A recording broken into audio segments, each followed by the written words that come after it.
السلام عليكم ورحمة الله وبركاته. بسم الله الرحمن الرحيم. الحمد لله رب العالمين، والصلاة والسلام على حضرة سيدنا مولانا محمد وعلى آله وأصحابه أجمعين. سبحانك لا علم لنا إلا ما علمتنا إنك أنت العليم الحكيم. اللهم علمنا ما ينفعنا وانفعنا بما علمتنا وزدنا علما يا أرحم الراحمين. اللهم افتح علينا حكمتك وانشر علينا رحمتك يا أكرم الأكرمين. So Alhamdulillah, we continue inshallah ta'ala from where we left off in the previous session of this workshop. We've spoken about a number of things last time. We've spoken about intentions and purposes of reading and why it's imperative that one would read with purpose.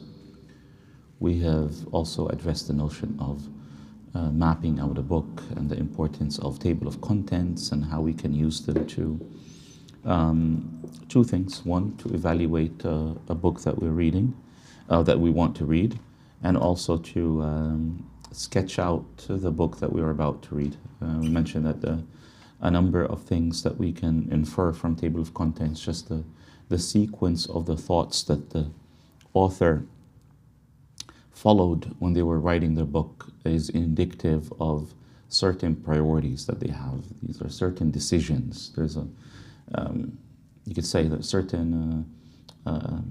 a great deal of decision making from the author's side when they write a book in terms of how they order and structure their book, what they decide for you to read first and then what they decide for you to read second.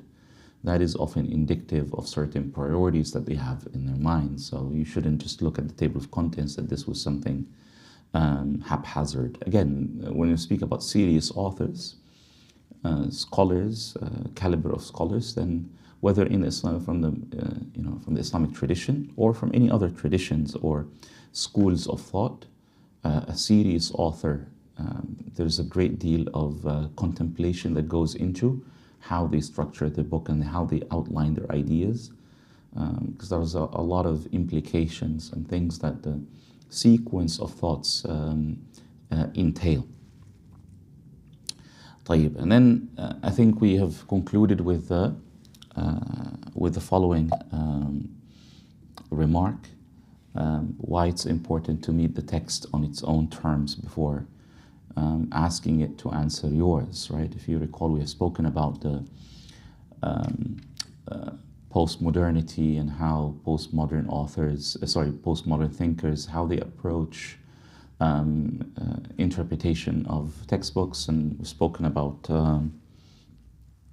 Roland Barthes and his essay, The Death of the Author. And you'll find that, inshallah, if you have missed the first session, you find it, inshallah, towards the end of the recording, which is available on YouTube.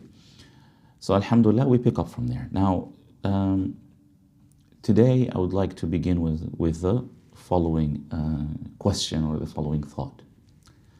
Let's assume you're reading a book by someone like Imam al-Ghazali or any of the great Imams in our tradition, and you had the opportunity to present your understanding of his work to him.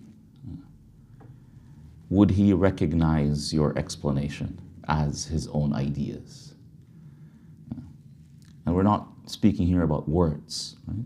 But would he recognize the meanings? That these are the meanings that he intended? Or would he see those meanings to be foreign? So this is a question like this is the aim of our session today. Another question that we would, that is one of the underpinnings for the topics that we address today as well. Let's say you read a book that is of 1,000 pages and you're able to recall all of them at some level, not necessarily word for word, but you're able to recall all the details that are mentioned in the book. Would that be considered a benchmark or a standard for your understanding of the text? Being able to recall what was said in the way it was said. Would that be a measurement of your understanding? In our tradition, they would say no, that's not the measurement. We mentioned a scholar named Ahmed ibn Lutfillah al-Mawlawi, or as the Ottomans would pronounce it, Mevlevi, who authored a book called Faydul Haram.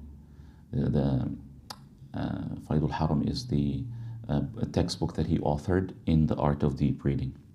Faydul Haram means the emanation of the divine precinct. He authored that book in Mecca. One of the interesting ideas that he mentioned when it comes to the art of deep reading in the Islamic tradition, he says meanings that are included in texts, they should be to you like a friend that you can recognize immediately when you see them, irrespective of how they're dressed.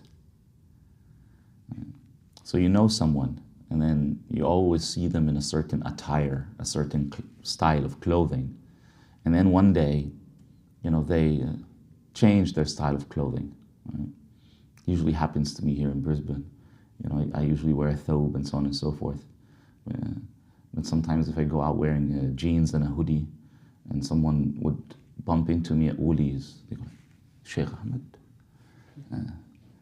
So being able to recognize someone, irrespective of how they're dressed, right? If you know them well, then you can recognize them. So he says, take this metaphor, take this parable, and apply it to meanings that are included in texts. I'll share with you something interesting. My son the other day asked me about the meaning of al-jibt wa taghut, because we read it in the daily supplications in the Wird al-Latif by Imam al-Haddad. So he paused and he said, what is al-jibt wa taghut? So I said, we will sit together and answer the question. So yesterday we were taking a trip and we were on Compton Road, and I think there is a Christian church at some point on Compton Road on the left side, and they had this billboard that says, "Obey the Lord and not man." Right? So I just pointed the attention of my family when we were driving. Did you guys read this billboard, what it says?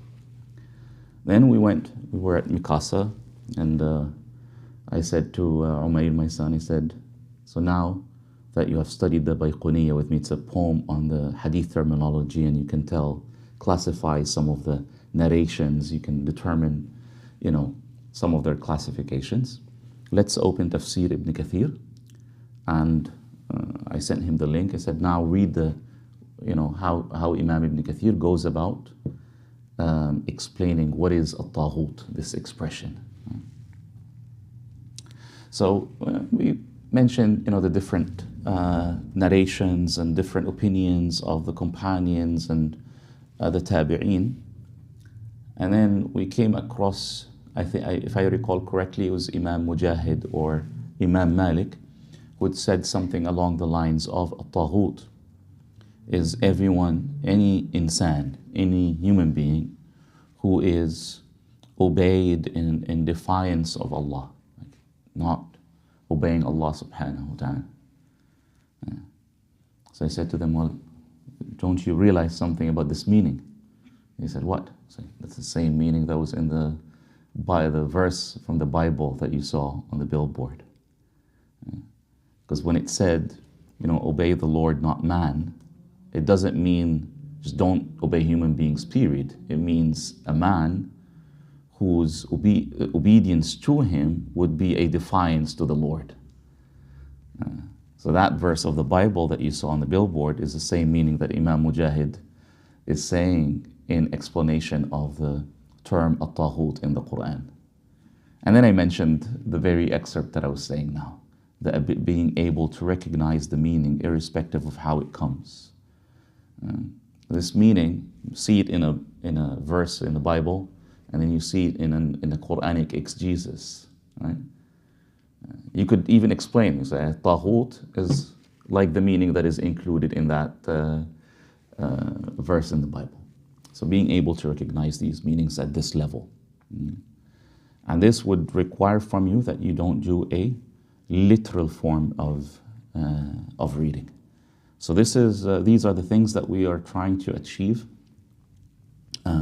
through the coming steps, inshallah ta'ala, how to read the text at this type of level, not as a surface level reading, or just recalling what the author said in their own words, but recalling what the author said when it comes to the meanings that the author intended. And we spoke about previously how it's very important that before you move to these type of steps, or even the steps of challenging an author or debating an author, opposing a view that you come across, that it's very important that you understand the author in the way they intended first. And for you to do that, you would have to depart from your own opinions first. Right? So put them aside, come to the book with an empty cup, try to understand it in and of itself first, and then judgment would be a later step. But if you start with a judgment, then you're depriving yourself from allowing yourself to disagree in the right manner. Because you cannot disagree with someone when you don't really understand what they're saying. Right? You're not actually in disagreement. You're only in actual disagreement when you actually understand what that person is saying. Until then, you're not disagreeing. You're disagreeing with a presumption about that person's views or opinions, not a disagreement with their actual opinions. We mentioned how Shaykh Ibn Taymiyyah used to say that I can explain some of the ideas and concepts and beliefs to my oppositions better than they understand it. And irrespective if we agree with him on some of the applications of his applications, but the principle is very good. It's a beautiful principle to keep in mind when you approach opposing views. That you have to understand it at a level maybe perhaps better than those who adhere to it. And only then you're engaging it at a level that is impactful, that can make a difference. Yeah. طيب. Now, in order to understand the book on its own terms, some of these ideas that you see here, we have touched upon them. So whatever we have touched on before, I won't be spending that much time with it, and then moving on to perhaps ideas and methods that we did not spend enough time on. We have touched upon the notion of studying the context of the book, knowing the history of the book, the lineage of the book, as we said, the nasab. This book draws from whom, or from which other textbooks, right? I just mentioned Tafsir Ibn Kathir, right? So one of the things and these things you won't necessarily, there isn't necessarily a reference point, especially, I'm speaking about the Islamic tradition, you wouldn't necessarily find a reference point where it says, kind of maps out all of these relationships in a spoon-feeding fashion. Many of these things you would really need to sit with a teacher or spend a significant amount of time tracing these relationships. There are certain encyclopedias that would mention these relationships up to a certain level, but then you would need to do some more effort after that. So Imam Ibn Kathir, for example, in his tafsir, some contemporary scholars, they say that he explained the Quran with Musnad Imam Ahmad.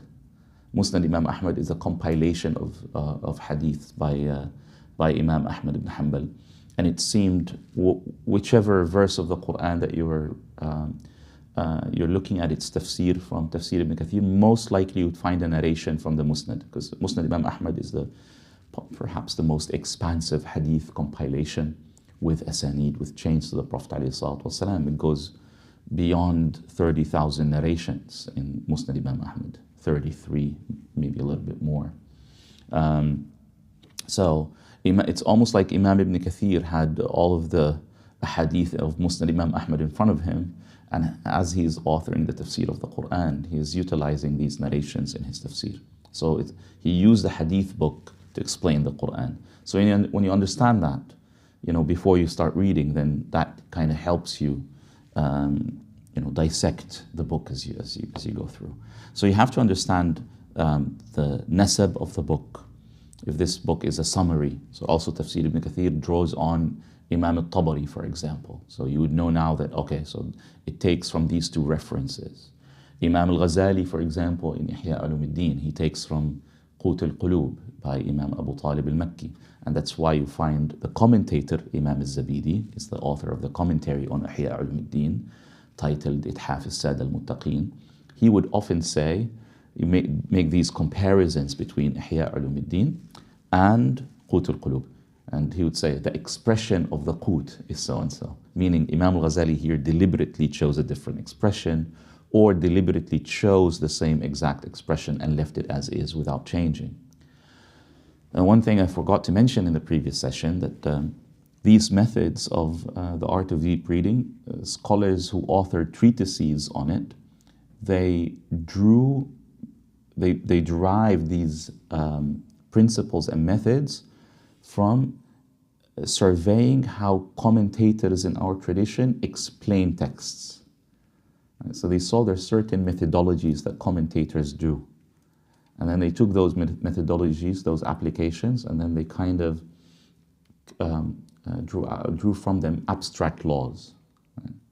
So what I just explained or mentioned, how a commentator would trace how the author of the book that he's explaining derived or took from a previous book, and he is keen to mention that.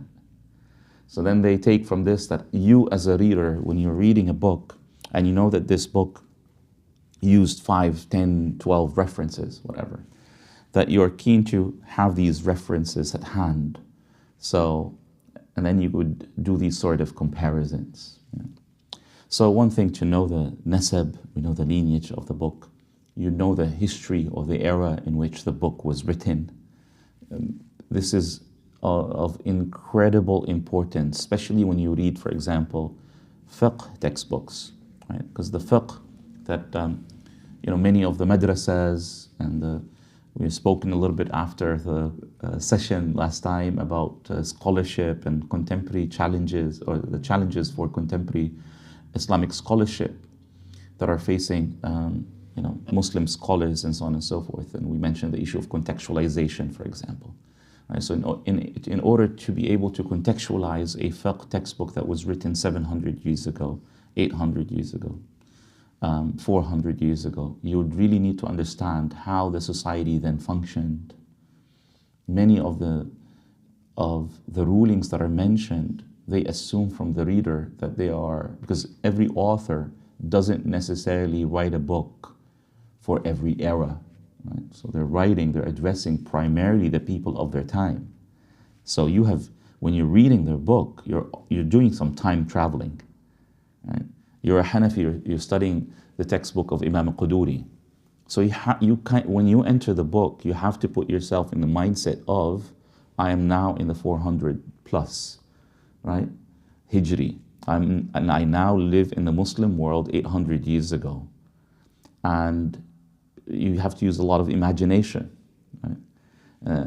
Sometimes you also you go through dictionaries and things of that sort when they use terms in reference to certain objects or certain classifications in their time. Right? We were going through the discussion about safar and the rulings of traveling, right? And then they mentioned back in the day, they mentioned this expression, al-Misr. Misr, not Egypt. Misr it means Egypt, the country or the region. But Misr, back in the day, it means a region of urbanization. So you'd have to understand what they mean by Misr. If you think that, Misr is just like a country, this is more of a modern way of classifying borders and so on and so forth. So when they say Misr, what was in their mind? How did these sort of amsar, urban lands, were they connected? Were they disconnected? When they're connected, how did it look like? And you have to do all of this to really understand when they say safar, traveling, what does that mean to them versus what it means to us, and so on and so forth. So knowing the history, knowing the culture of the author, where they were writing, to whom they were addressing, the discourse that is included, allows you to contextualize.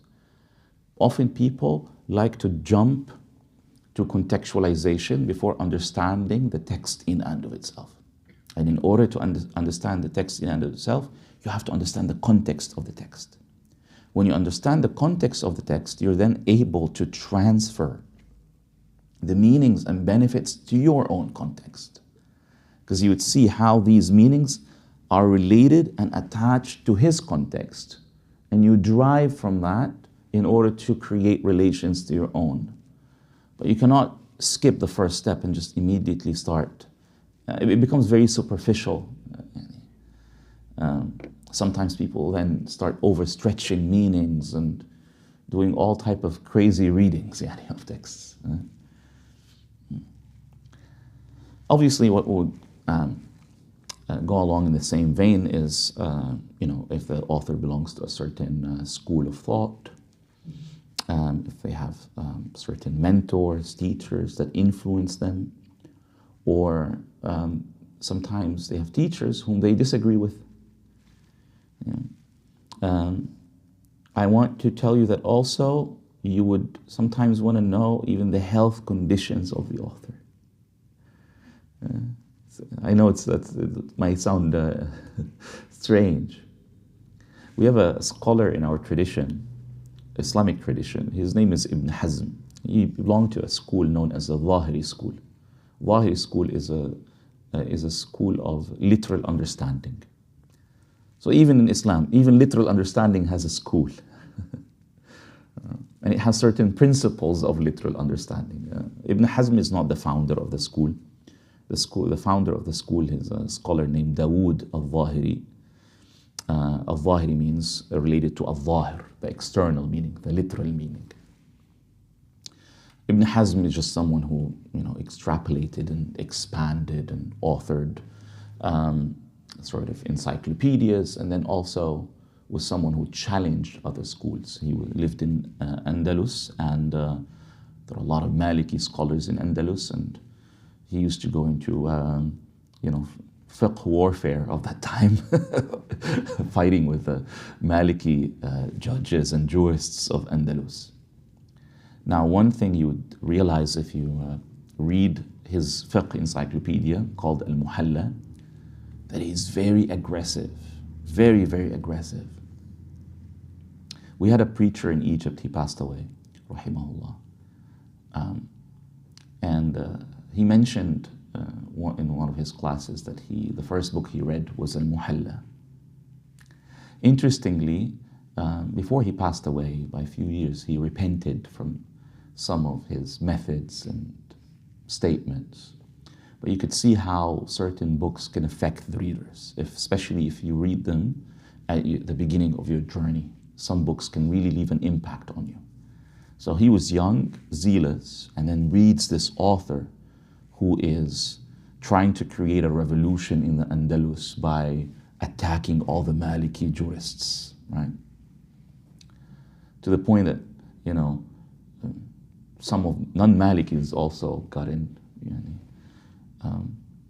He stepped over, in a sense. Imam al-Tirmidhi narrated a hadith, and he says, Tirmidhi la yu'raf. Who's Tirmidhi? We don't know that person. Like, who's that person, in a sense? He was very aggressive. But in by the way, he was very aggressive, but he also wrote one of the most beautiful treatises on love in Islam, Tawq al-Hamama. Tawq is almost like a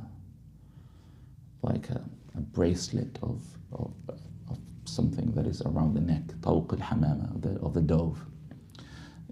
It's a treatise on love, on mahabba, on hubb. But he, as I said, he was very aggressive. His statements are very harsh against people, against his opposition in fiqh. In one of his essays or treatises, he spoke about a health condition that he had, that usually made him in an angry mood. Like it would be very tense. So sometimes someone may have a high blood pressure, diabetic. These sort of things could influence, because these sort of health conditions, they have an effect on the mood. So if he's writing whilst he's under the effect of that health condition, that could influence what he says, how he says it. Sometimes it can influence recollection of certain details. Right? So sometimes knowing these, you might think these are mundane things in the history or the biography of the author, but it does have an impact, especially if someone was of a certain, they were healthy and then they go through a period of health deterioration, and it's in that period in which they wrote the book that you're reading. So you have to keep that in mind. Maybe they miss out some details. Maybe it affects how they say things, and so on and so forth.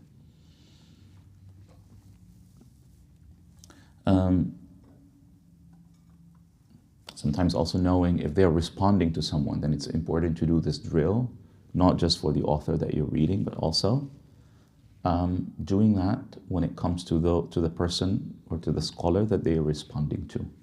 Yeah.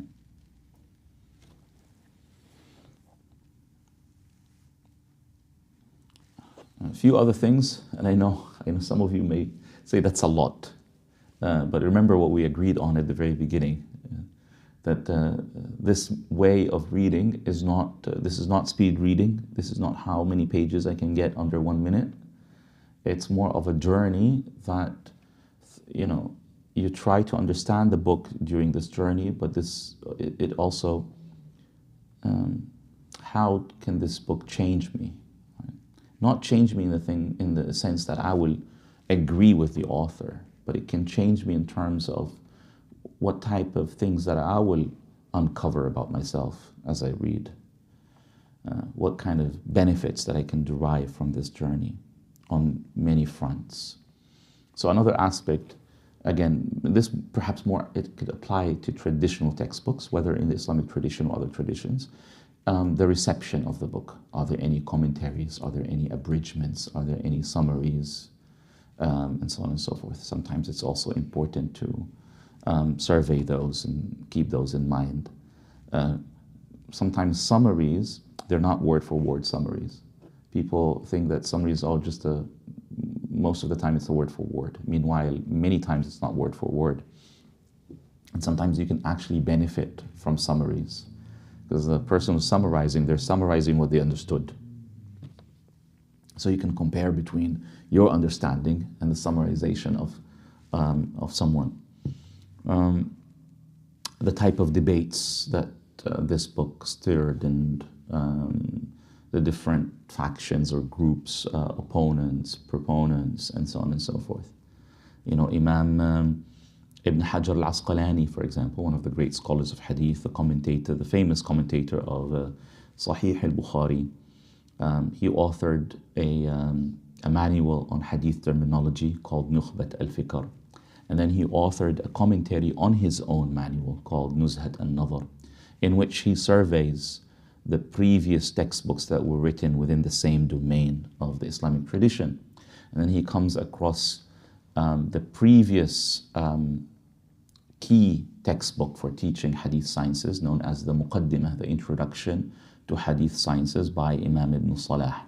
He has this famous statement about Ibn Salah's work. He says, فَكَمْ مِنْ نَاظِمٍ لَهُ وَمُخْتَصِرٍ وَمُسْتَدْرِكٍ عَلَيْهِ وَمُقْتَصِرٍ وَمُعَارِضٍ لَهُ وَمُنْتَصِرٍ. He says, there's so many scholars who turned his book into poem. There are those who wrote commentaries. There are those who wrote a marginalia. There are those who agreed. There are those who disagreed. There are those who abridged. And there are those who have written commentaries on his book. So you could see how he himself, Imam Hajar, surveyed, and he kind of knew what are the different books that were orbiting around the textbook of Imam Ibn Salah.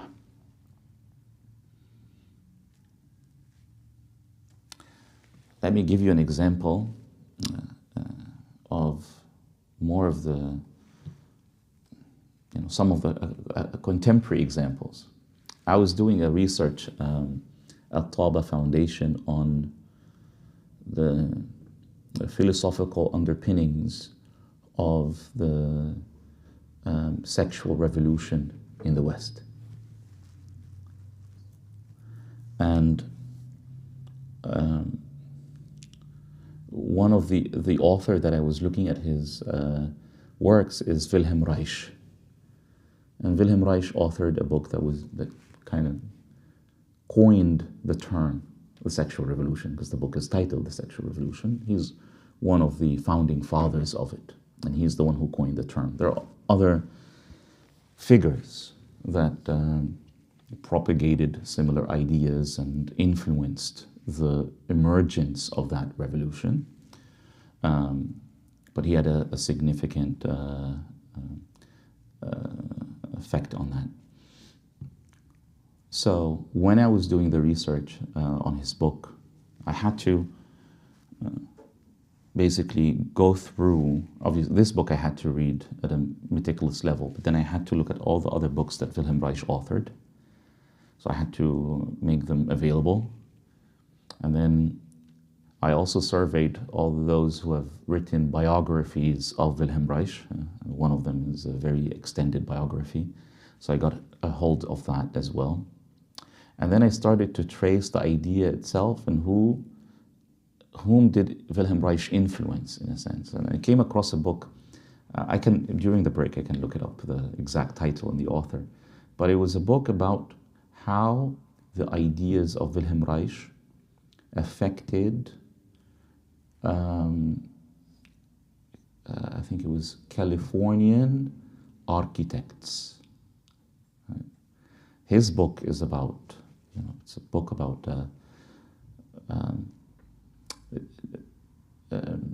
you could say, pertains to social and individual preferences and so on and so forth, right? It's more about behaviors and identifications, how people identify, and that's not the issue now to delve into. But it was not about architecture, right? But then you find how his ideas were transferred into the field of architecture, and how some of the architects that designed some of the houses in I think, if I recall correctly, Los Angeles or California, were affected by Wilhelm Reich. Right? The design of the houses, the glass windows that are from the ground to the ceiling with the small pools, right? And these were houses not made for families, not made for a father and mother with children. These are houses that are made, it's spacious houses, but just for couples. Right? And how his ideas about the sexual revolution were then transferred to architects, and architects wanted to create spaces, note this, how they can create spaces that can stimulate meanings that Wilhelm Reich was defending, or that would not go against the meanings that he was propagating, that would facilitate the meanings that he was propagating to take place. So they wanted to design a space in which that can host the ideas of Wilhelm Reich. See, incredible how you see, and that's why a book that is important in this regard is called Ideas Have Consequences. You can Google that book. Ideas have consequences. So yes, so ideas do have consequences.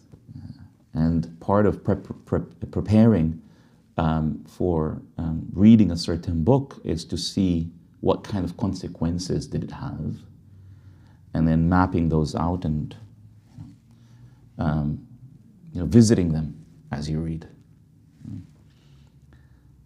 They become almost like manifestations of the meaning that that author had.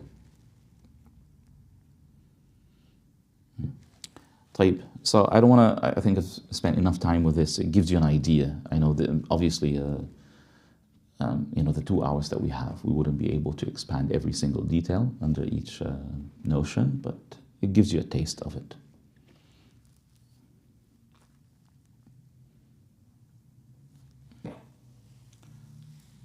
One of the most important things that you do when you're applying this method of deep reading is that as you go through the text, and this is just a heads up, right?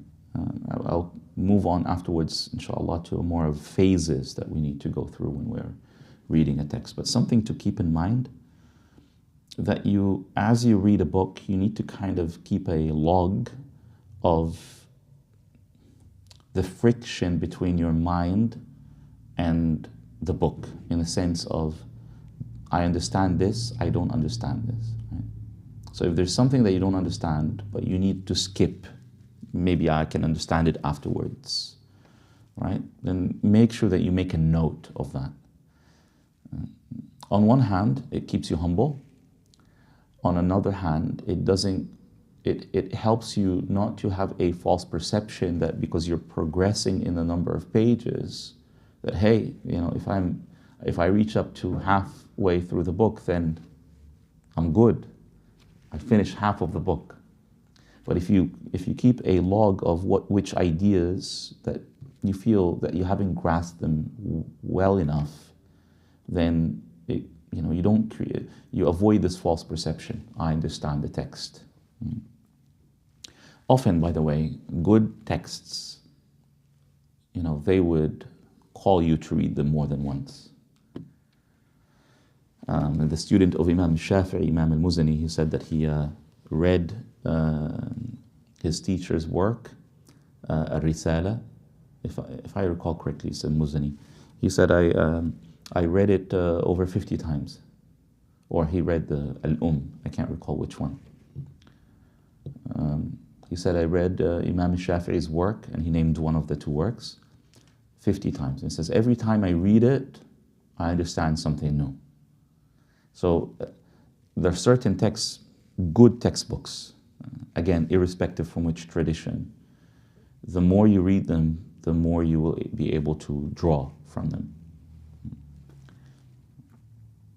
So always keep a log of what you don't understand or you don't fully grasp.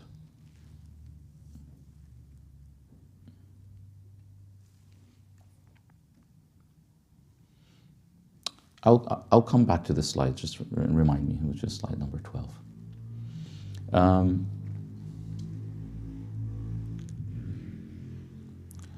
Okay, now there are certain phases that one would have to go through when you read a text. Now, one of the first phases that you have to do is kind of similar to what we spoke about in the previous session when you're evaluating a book to buy or read, which is to do a browsing, right? That you browse, but in this case, you won't be browsing the whole book. So let's say I will read the following chapter or the following section of the chapter. Then the first thing that you do, it's called, some of the authors in our tradition call this al-mutala'a al-ijmaliyya. So it's a browsing of sort. Ijmaliyya means it's holistic, it's not meticulous. You don't pause at every word you don't understand. You don't pause at every grammatical nuance. No, you read it in full, but not at a meticulous level. And the aim of doing that is to have a feel of what you're about to read. All right? So you just read it at you could almost say at a surface level. Right? In this case, maybe speed reading, but not like very fast. But you don't, again, what I mean here by speed, don't pause. Just go through it. But they have also warned, if you don't have the time to do the meticulous reading, then don't do the holistic reading. Otherwise, you get in the habit to always read a surface level. So if you know, I only got 5 minutes, and this is a section in the chapter that I haven't read before, let me just get the holistic reading. Don't. Do something else. Only do the holistic reading if you have the time to do the meticulous reading that is about to come. Otherwise, you you create a habit of your mind that you are okay with that surface level reading. So you don't want to do that. Again, you don't pause at words, you don't pause at grammar. What does this mean? Why did he put this before? Just get a feel of the paragraph itself. Okay. Then, after that is done, there are 3 steps, 3 types of inquiries that we would want to go through any text that we're reading. And when I say text here, I don't mean the entire book. It could be the chapter, it could be the section, or it could be the entire book. One thing is the foundation. The foundation is knowing the terminologies, the core terms, principles, the basics of that book, right? Because if I don't understand the terminology, then there's no way for me to understand the textbook whatsoever. So these are the basics. Number 2, the second phase that we want to go through is, okay, now I understand the terminologies. I want to, and I recognize the author's argument. I want to know how does the author go about making their point. What's their evidence? What are their reasons? What is their rationale?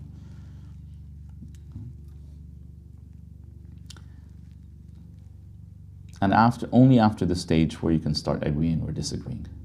You cannot agree or disagree when you have only done the foundation or a holistic reading. You can only agree or disagree after you have recognized the author's argument, you understand it, what they're trying to prove, and you understand the evidence and the supporting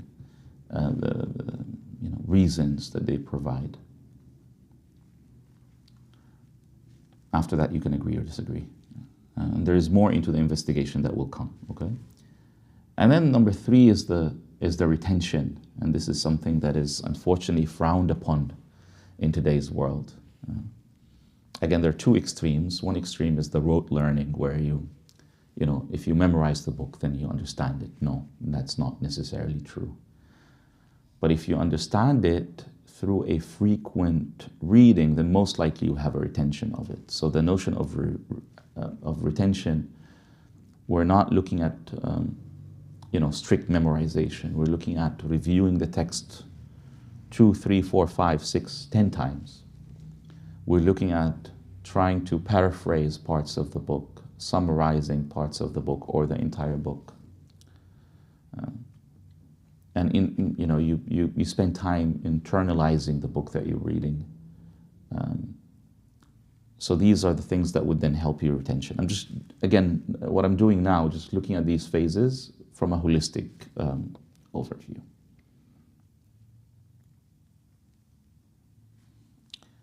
طيب. So we said the notion of surveying, right? So you survey now, you've done that holistically, the entire textbook. You're going to do it also on the respect of the chapter. Please forgive me if I keep giving examples of our Quduri class, right? So it's a fiqh class. And Imam al-Quduri, every chapter, he has this method of listing the fiqh issues that fall under each chapter. There is a certain rationale of why he introduces certain issues before other issues within the same topic. We're talking about the rules of safar, of traveling, right? In terms of the qasr of the salah, the shortening the salah, in terms of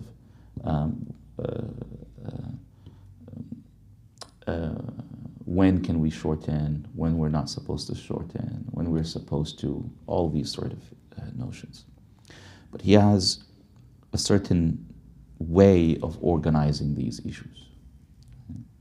So one thing one would do before you read the chapter, before you read word for word and pause at every word, is to go through the entire chapter and get a feel of how he is introducing each subject. At what point within the chapter does he introduce it? reflect upon that and keep that in mind. Perhaps some of these skills you will develop the more you read this way. Right? Recognizing some of the key sentences. Unfortunately now, because of the whole spoon-feeding methods, it's almost now that they're going to publish books that are with sentences that are highlighted. Now they use all the bolds and the italics. So they're kind of telling you, don't make any effort. We're going to make the bold word for you bold. We're going to make the word in italics for you italics. You don't spend time recognizing what are the keywords. We're going to recognize it on your behalf. And we think sometimes, oh, this book is so great. Look, the layout is beautiful. Yes, the layout is beautiful. You have all the keywords, mentioned. Well, guess what? This is now becoming automated, and you yourself, you're being deprived from practicing this and recognizing it on your own. So it's very important during this step is that you go through the chapter holistically. As you go, you start recognizing, this part, when I come to read, to deep read this part, I need, this is an important sentence that I would want to zoom in, and so on and so forth, like that. طيب. Then, your understanding of a certain chapter, you have to keep in mind that you gotta do both sides, right? As we said, yes, understanding the outer frame of the chapter, but then you have to go through all the different parts of it. So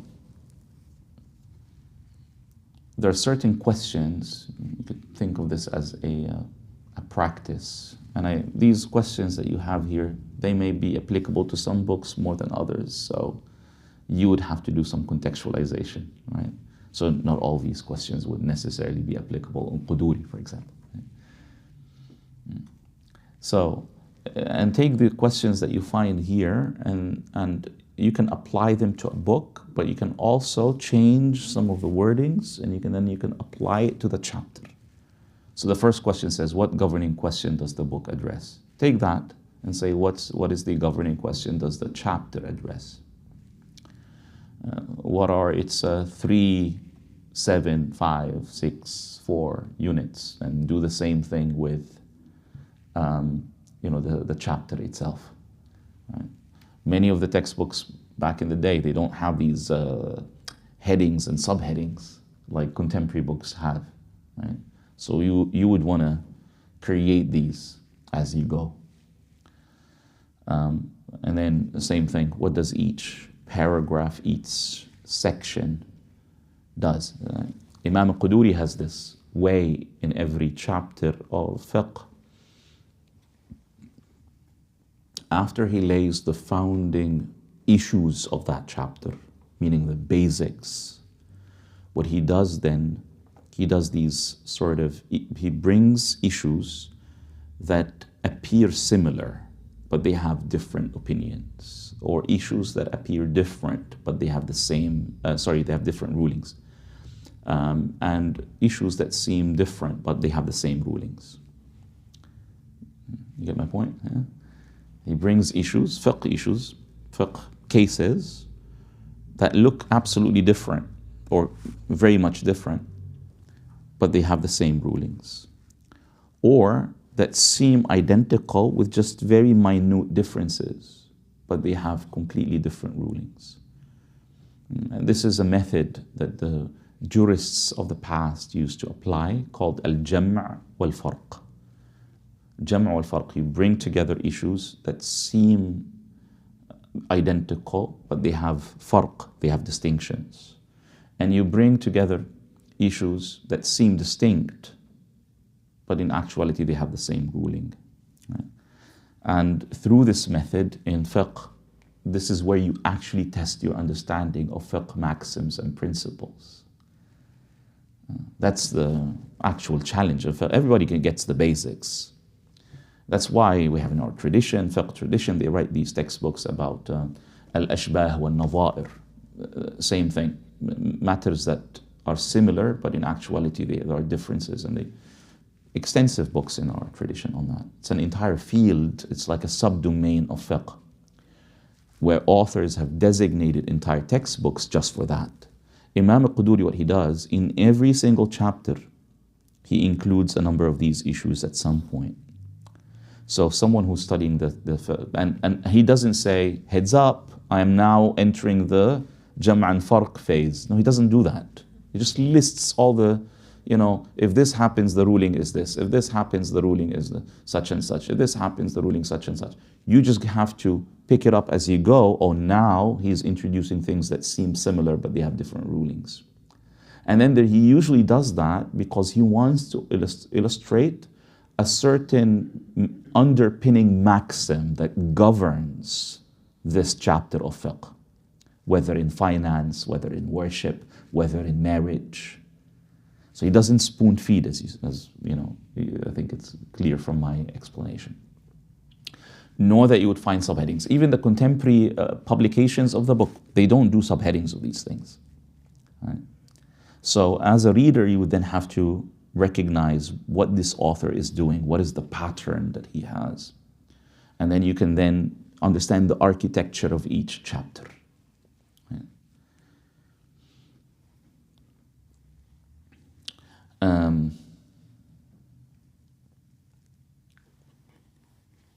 And what does each unit contribute to the whole? Meaning, okay, so how does each section in this chapter attribute to the entirety of the chapter itself? And the same thing you're going to do at the level of the entire book, but you do it at the level of every chapter.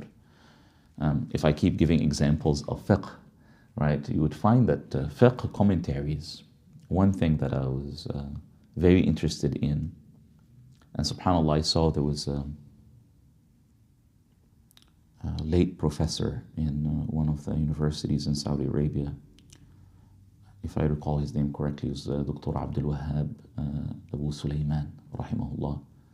He authored a book. He was a very creative author when it comes to fiqh. He wrote a book about the philosophy of ordering fiqh chapters between the four schools. Right? One of the things that you would, there was a scholar also in the Al-Bulqini of the Shafi'i school. He authored a treatise on the sequence of fiqh chapters in Shafi'i textbooks. So when I came across Al-Bulqini's treatise, I wanted to do something for the Hanafis. Then in my research, I discovered that somebody done that for the four madhahib. Though I still see that his work could be complemented with a more deeper survey. So one of the things that the commentators do, like a commentator on Quduri, and you find this in all the other madhahib, Hanbali, Shafi'i, Maliki, that the commentators would say, he discussed, let's say, zakah and then sawm because. And then he would say, oh, he discussed hajj after sawm because. Oh, he discussed bay' before ijara because of so and so, right? So they would explain why did the author take the sequence, right? So there is a certain message they're trying to convey from that sequence. Yeah.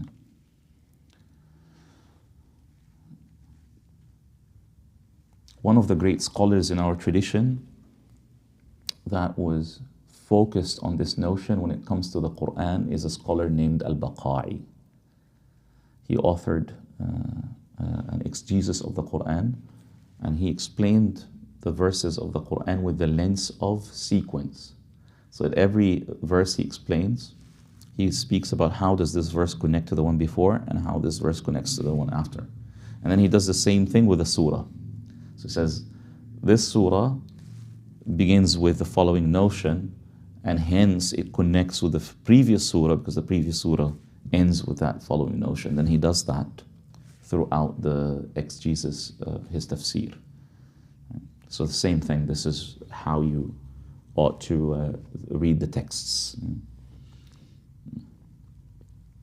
If there is a, let's say there is a challenge, a question that the author is trying to answer, again, at the level of the book and at the level of each chapter. Then you have to,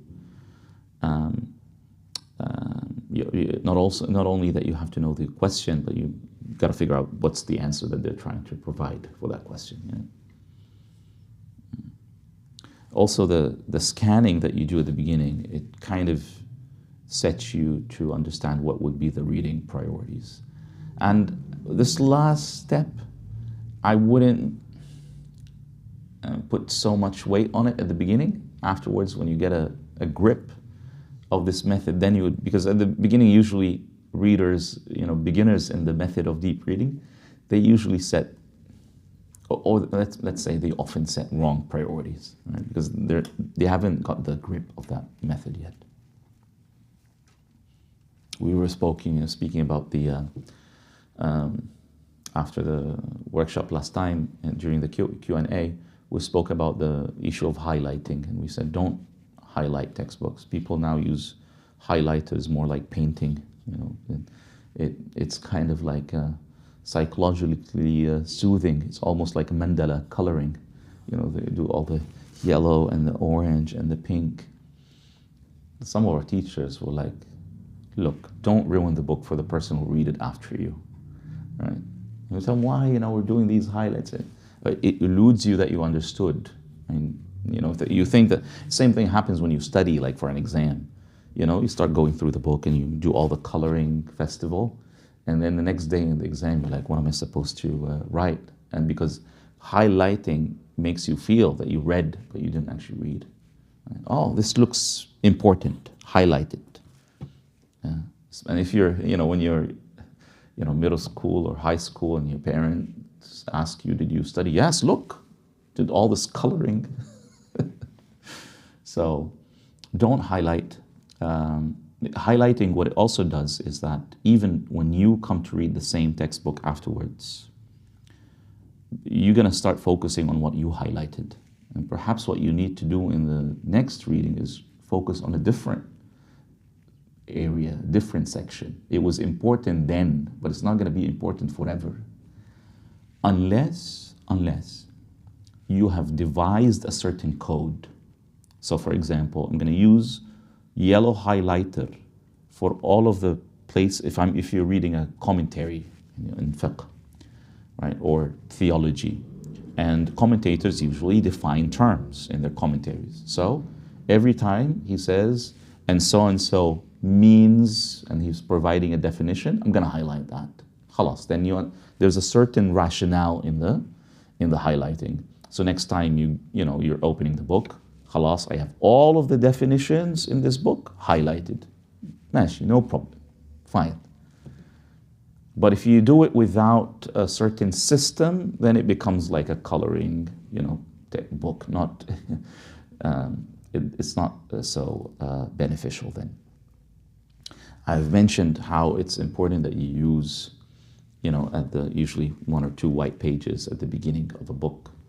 If you feel the urge, oh, this is important, then you make like some kind of a symbol, right, like a star of sort, and then give like a short statement, an expression that would summarize the benefit that you've come across. Go to those white pages at the beginning of the book, right? And then say page number, so-and-so, and to a colon, and then write a statement that says, oh, that sections, the author speaks about X, Y, and Z, right? And after a while, you have even you would help if you, pass on this book to someone else. It becomes part of your library, part of your estate that your children will benefit from, or even your grandchildren. When they open the book, they would find almost like like an index of all of the sections that you enjoyed, that you found interesting, that you found important, but without jeopardizing their own reading or your reading of the book afterwards. Don't jeopardize that by coloring. So that's why I was speaking about the priorities. At the beginning, you don't necessarily know your priorities. Yeah?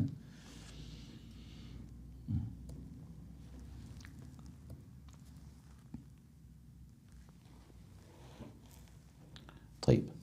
Now, the phase of sometimes they call al-mutala'a tafsiliyya, which is like a detailed reading, meticulous reading.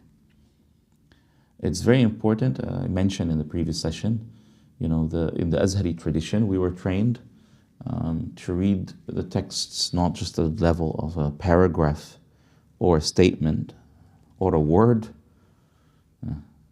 or a letter. We read at the level of diacritics. This is applicable to Arabic specifically. But if you were to apply this in a more universal way, is that you read at the level of etymology. This is something that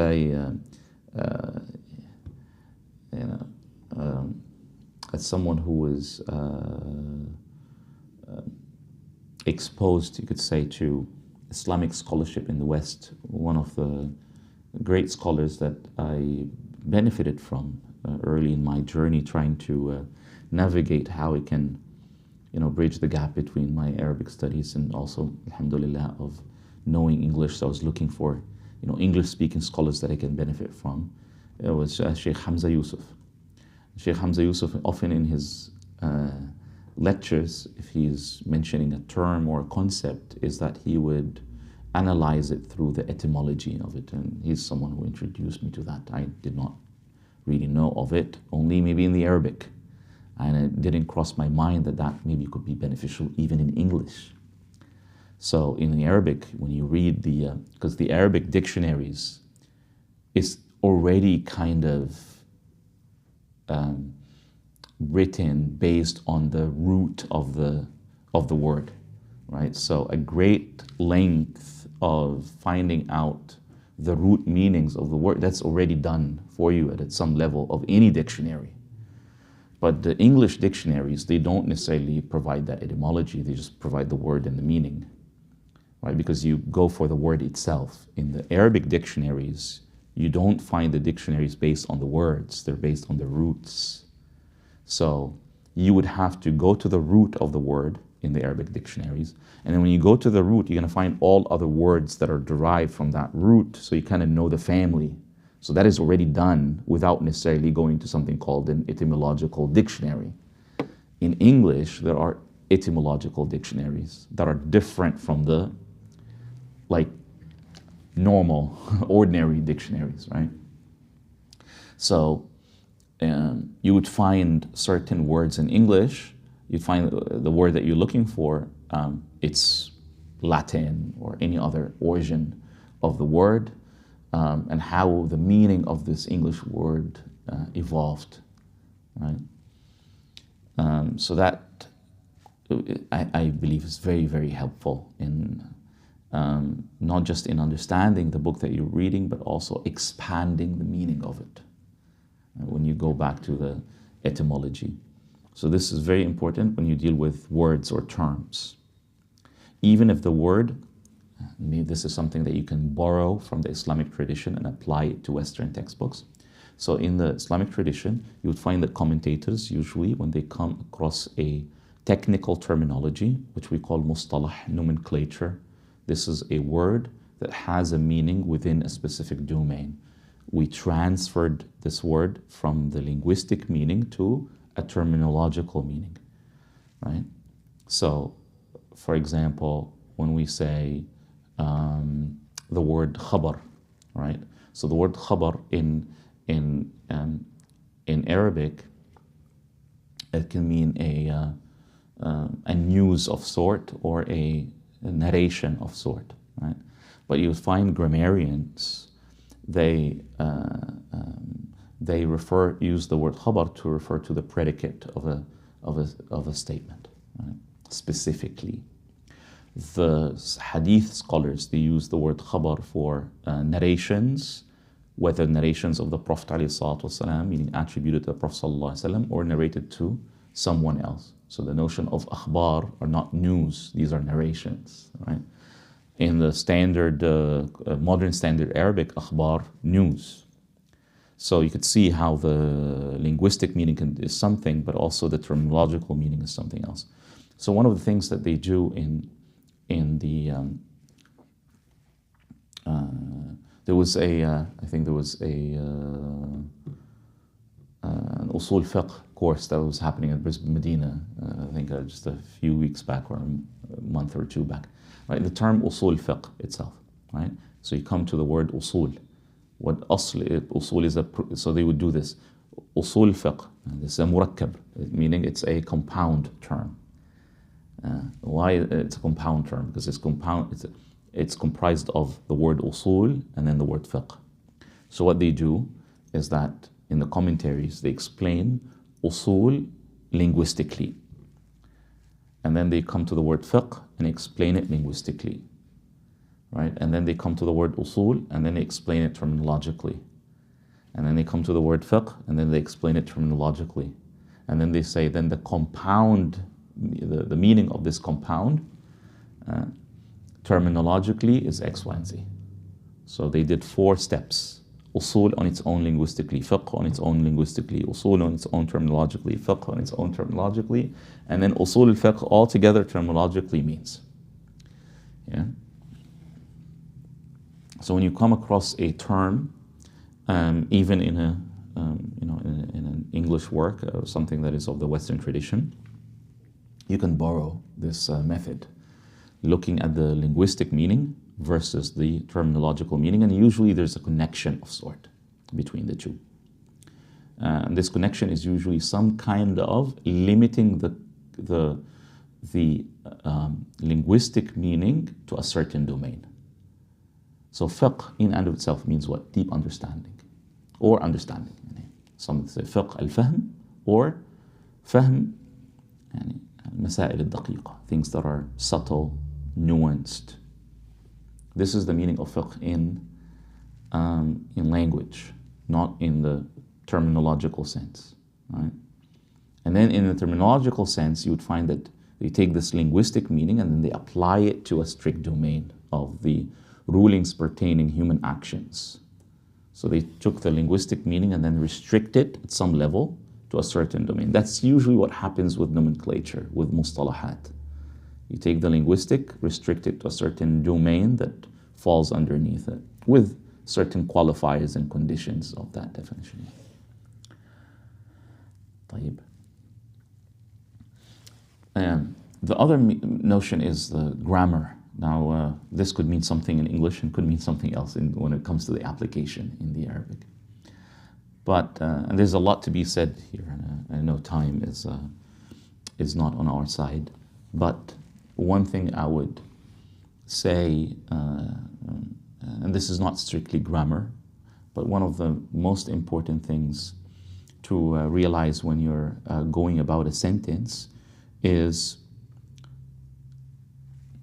analyzing the sequence of words of it. Meaning, how does you can say the same thing but in different ways. Sometimes authors, they shift the order of something, right? Like to mention the reason of something before, like the consequence before the cause. And sometimes they would mention the cause and then they mention the effect. Sometimes they mention the effect and then the cause. Sometimes they would mention the subject before the object, and sometimes they would mention the object before the subject. If you're reading from someone who's just not doing that randomly, which is someone who's a scholar, then there is a reason why they do that. And there are certain indications of these usages, right?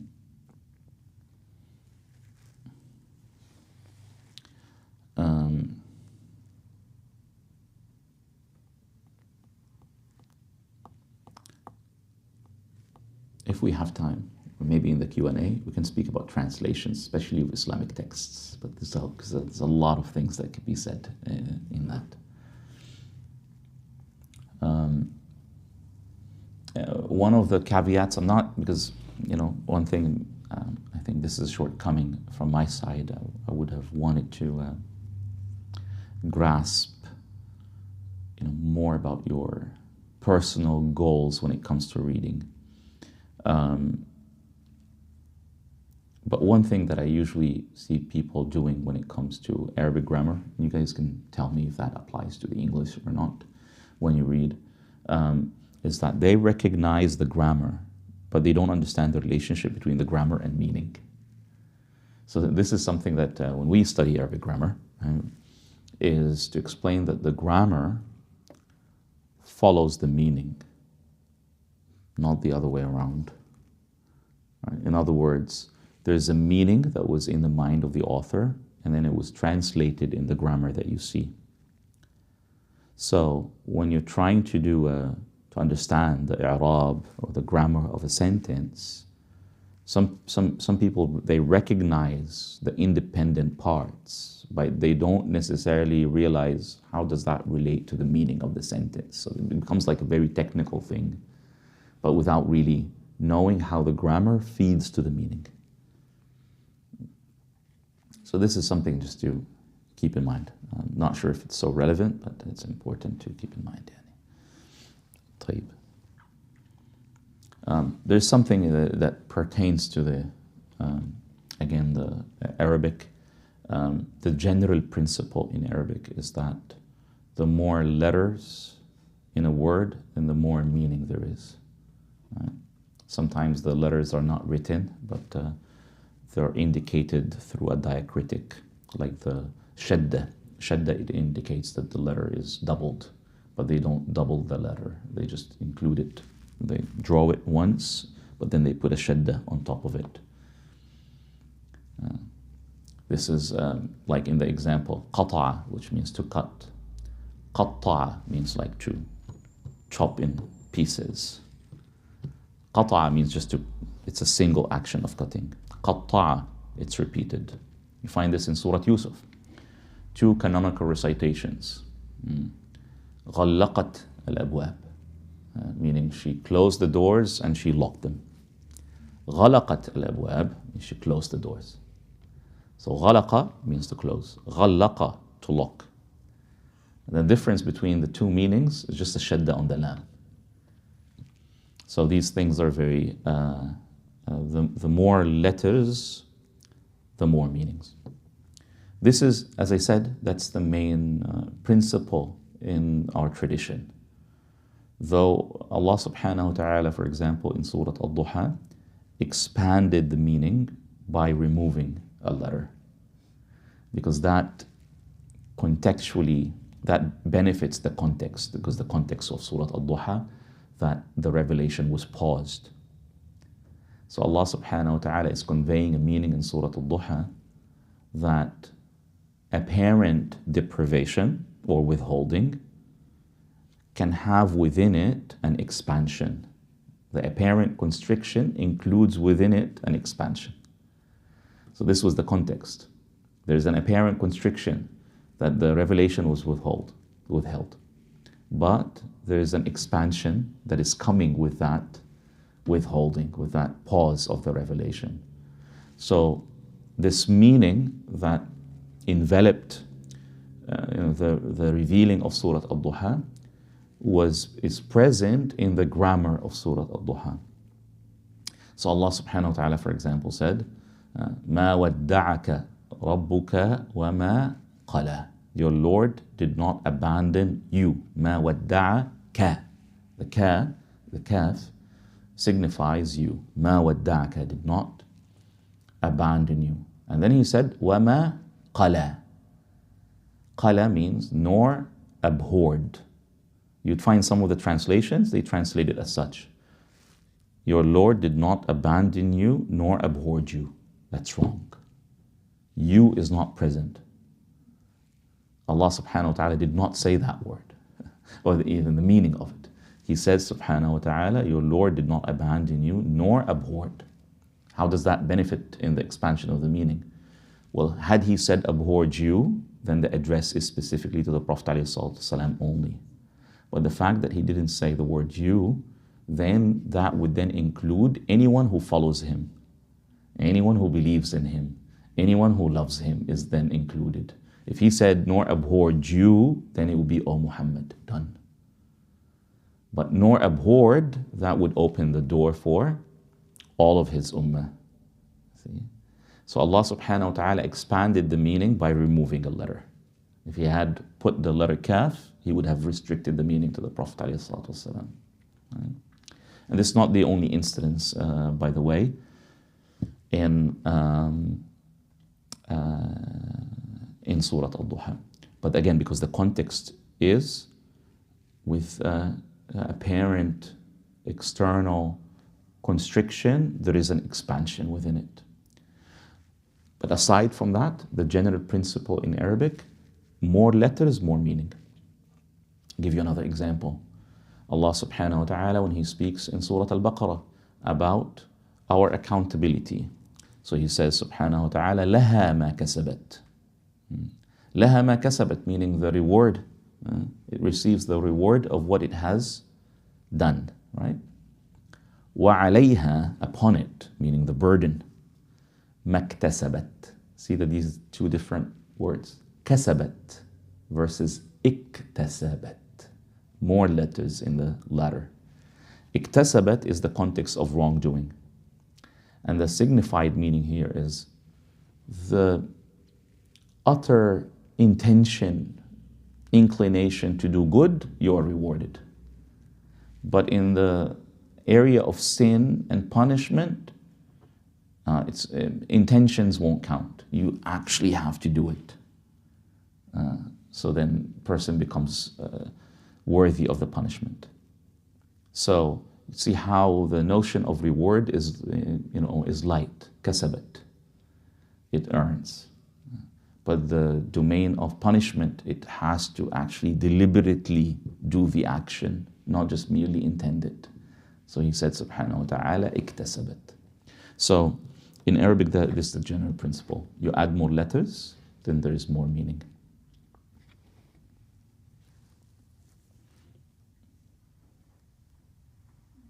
One of the things that our teachers used to warn us from doing is not to debate the examples of authors. They used to tell us, لا تناقش المثال. Do not debate the example. Why? Examples are for illustrations, and they don't have to match exactly the illustrated principle, theory, idea. It only needs to convey it at some level. So it doesn't have to be identical. So don't get in the habit of, and this, by the way, this is something that would help you in your life, right? You're having a conversation with a spouse, with a parent, with a teacher, with a friend, and you agree with them in principle, and then they mention an example that you don't agree with. Is it worth it to debate it? It's not worth it to debate an example. If you agree with the underlying principle, then it doesn't matter if the example is matching or not. That's another issue. Unless you feel then that it is becoming repetitive and the person perhaps is misapplying the principle, that's another story, right? But don't get in the habit of debating examples. Examples and metaphors are meant to illustrate and convey, and they don't have to convey the full idea. They can just bring it closer to the mind. If the example or the metaphor brings the idea closer to the mind, then it served its purpose. Done. Don't debate it. One of the authors used metaphors profoundly, and I have personally, I'm not sure if I've been using metaphors in today's session, but I don't know, I cannot judge. You guys can judge. Especially those who have attended classes with me often.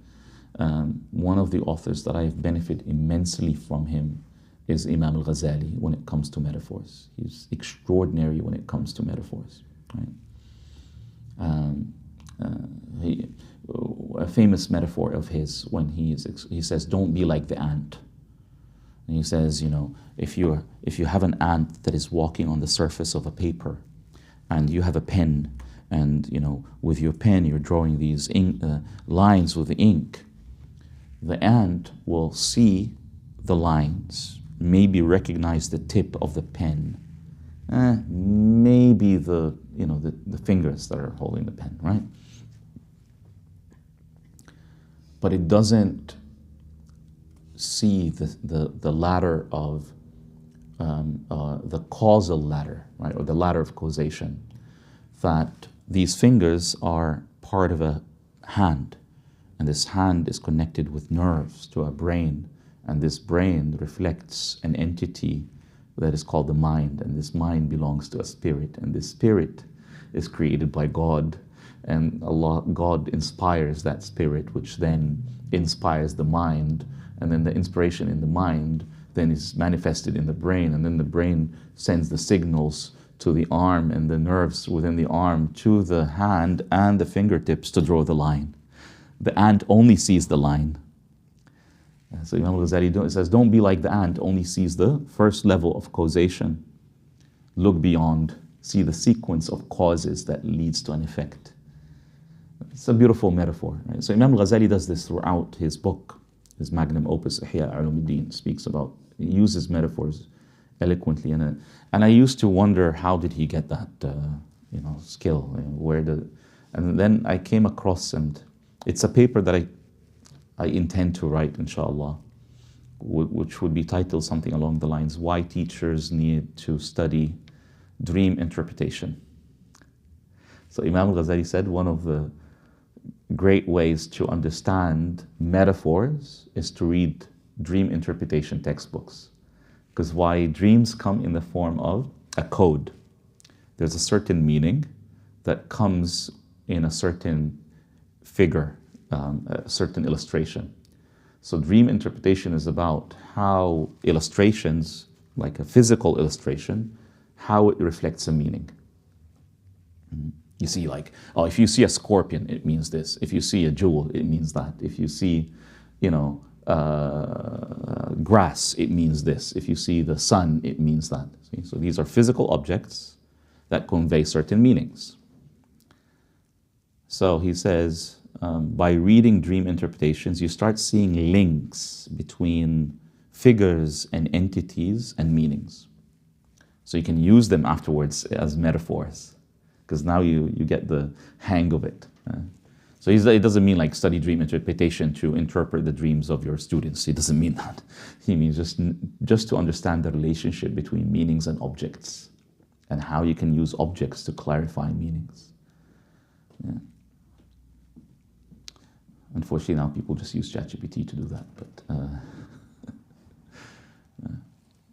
So this is important when you read, is to recognize the metaphors, recognize the examples, and look how the metaphor conveys or makes the meaning more understandable. But don't challenge the metaphor. Don't challenge the example. It's not intended as a proof. It just makes the idea easier to grasp, whether you agree with it or not. Imam al-Razi, you find here a statement at the bottom. Imam al-Razi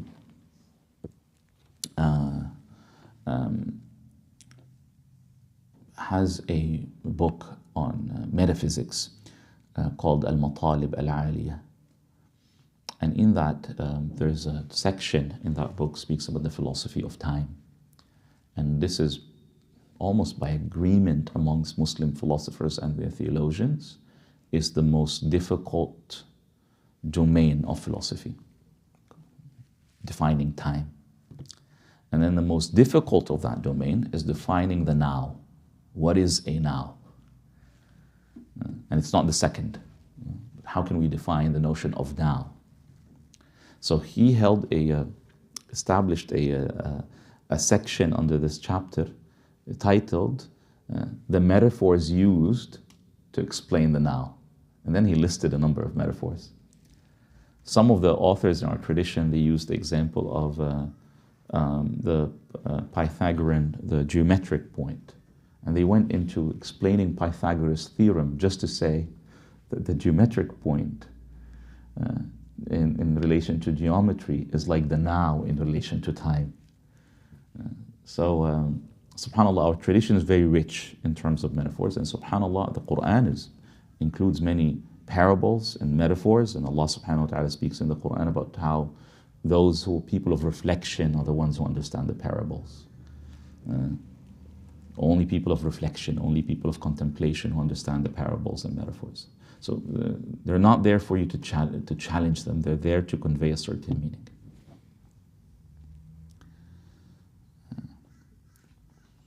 طيب.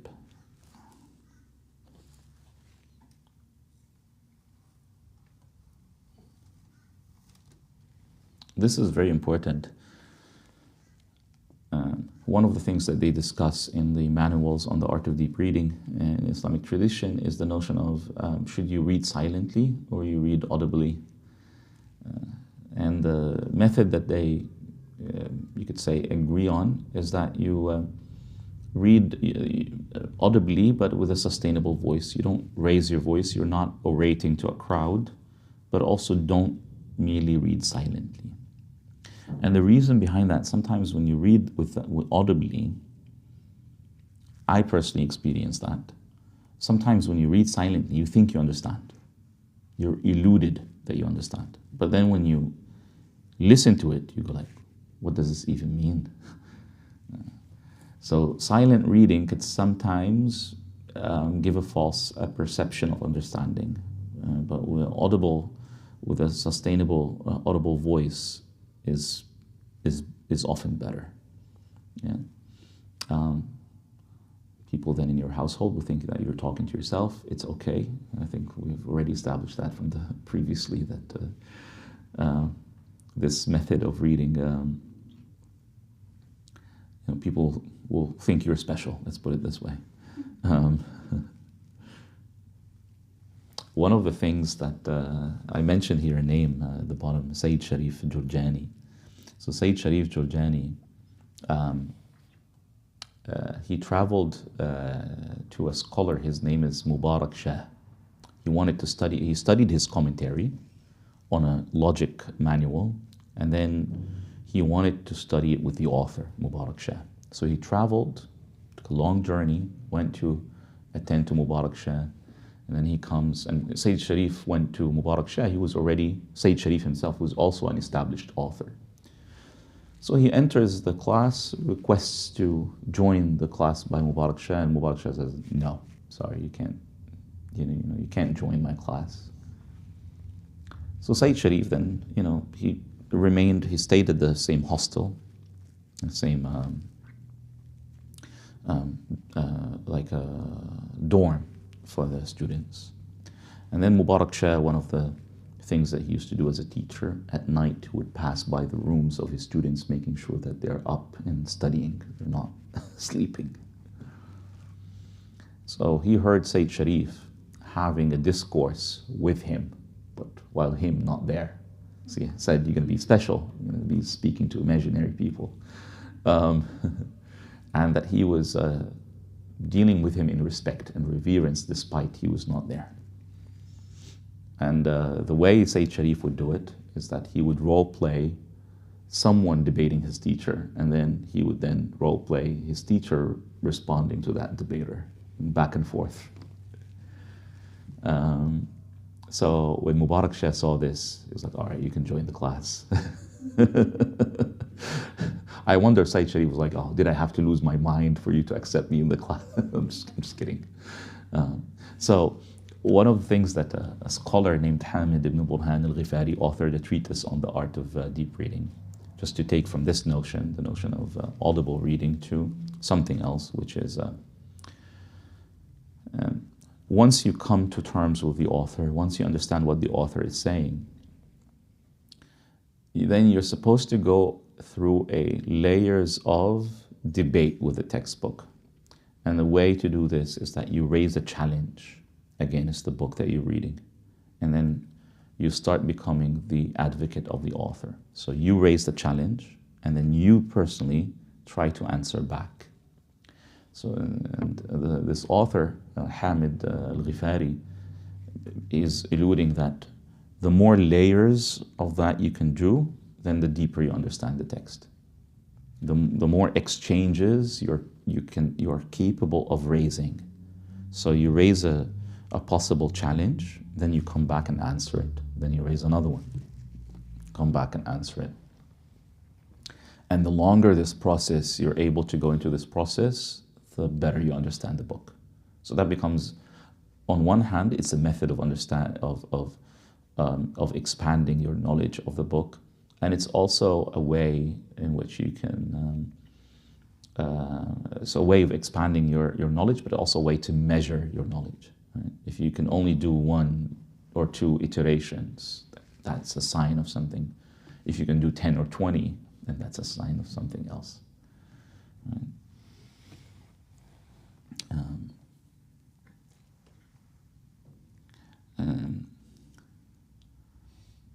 One of the things that we've lost touch with is, before leaving this slide, one of the things that we have lost touch with is also how to do the audible reading. Right? So it's not a monotone. You should train yourself when to, commas mean something.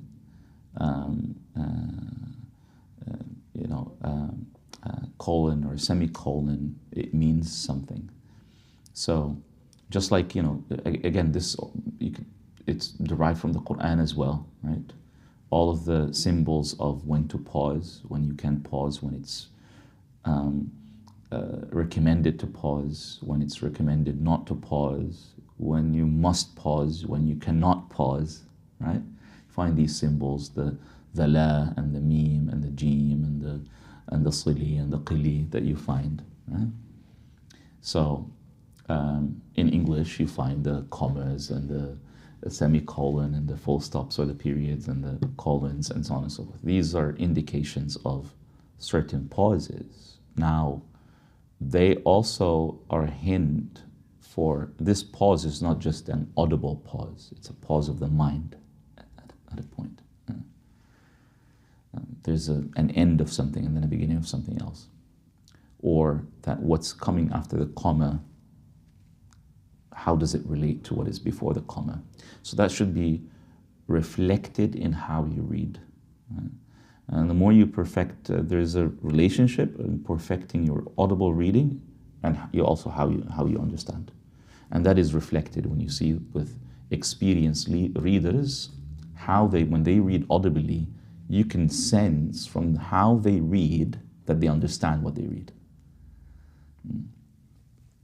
Versus someone who just reads without stopping or pauses at places where he's not supposed to pause, you understand they're grappling with it. Allah.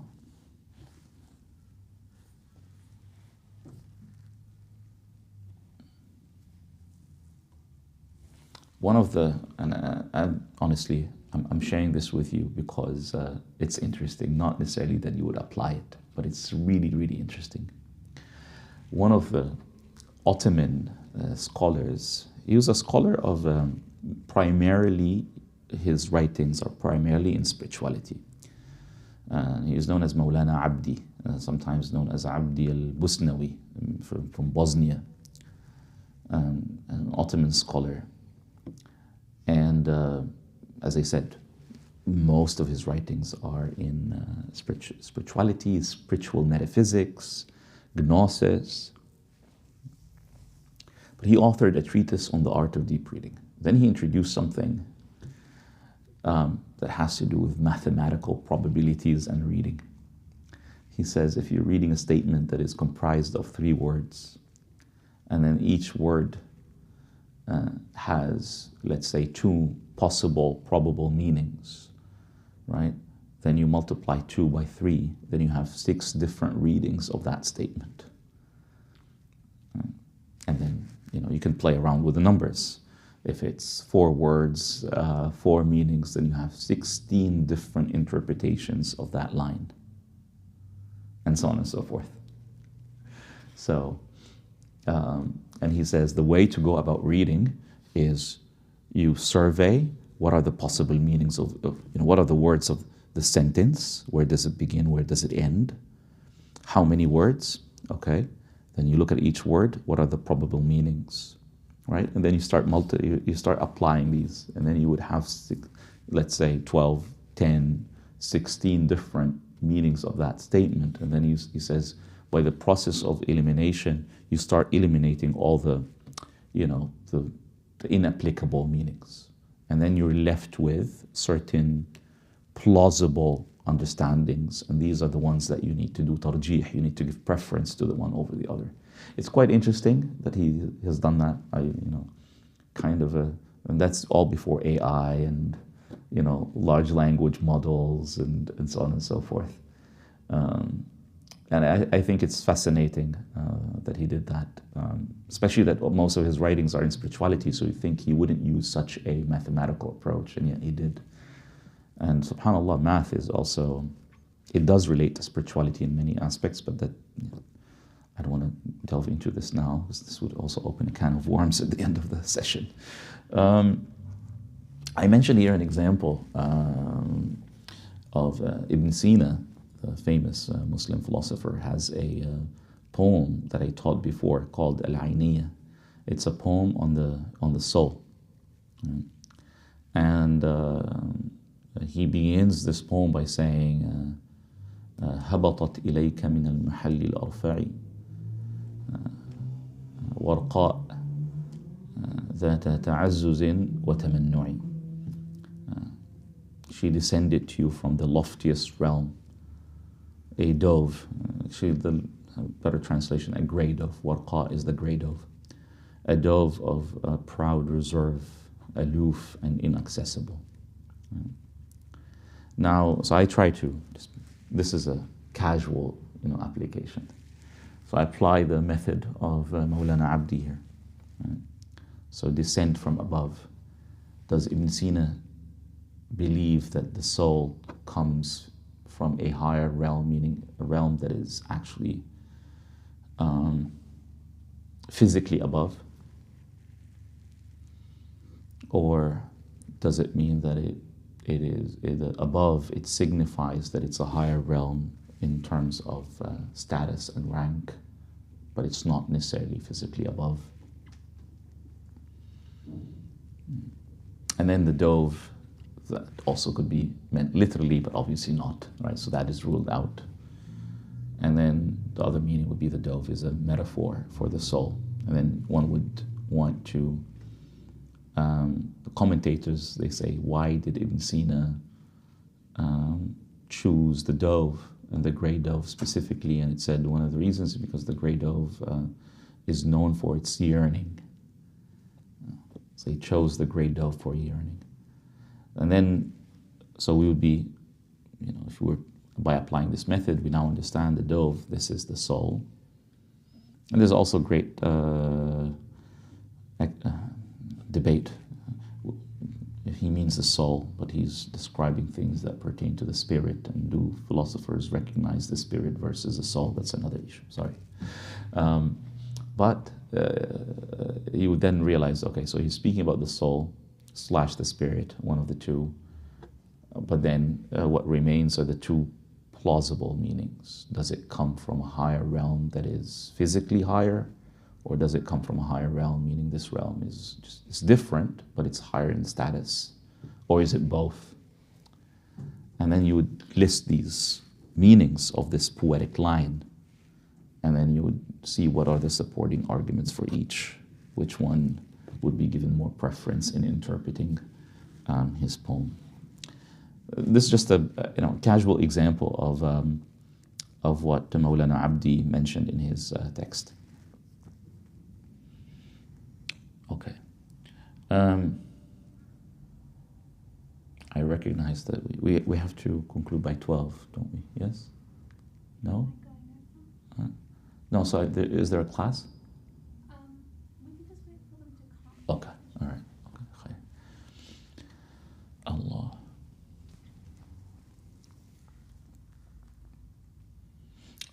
I also mentioned the notion of debating with the text and challenging the text, and doing these iterations of back and forth. One of your duties as well when you do that is that you look for supporting evidence that perhaps the author did not provide himself or herself in the book. And then when you do the challenge, then you're supposed to bring opposing views as well. Opposing evidence. So this is something that unfortunately, readers skip. They say, oh, who am I to bring extra evidence? But in actuality, authors don't necessarily bring every single evidence that they can provide for their argument. They usually stick to 2, 3, 4, whichever, the length of the book allows. So they don't necessarily survey every single rationale, every single reason. So part of your duty as a deep reader is to, mention in your annotation, in your own notebook, your study notebook, is to provide other possible evidence that the author could have used to defend their position. And then when you raise objections, then you would also look for evidence that would support that objection. And then you keep doing these sort of reassessments and back and forth.